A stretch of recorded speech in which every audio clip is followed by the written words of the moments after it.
Aktiviti kita adalah membuat lemang. Tapi bukan saya seseorang. Ni kita sedang nak buat lemang ni. Tapi asal kau macam taekwondo pula pakai tali pinggang ni. Dia ni terlampau KL lah. Aku pernah je rasa kat kampung kau tak ada kampung ke?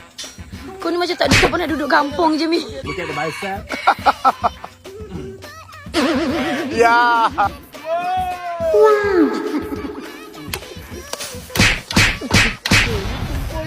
Ya Allah.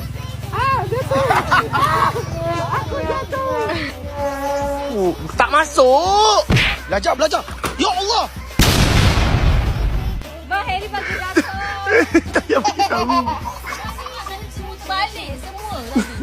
Bukan nak laban. Ha. Pukul je. Kenapa tahan-tahan?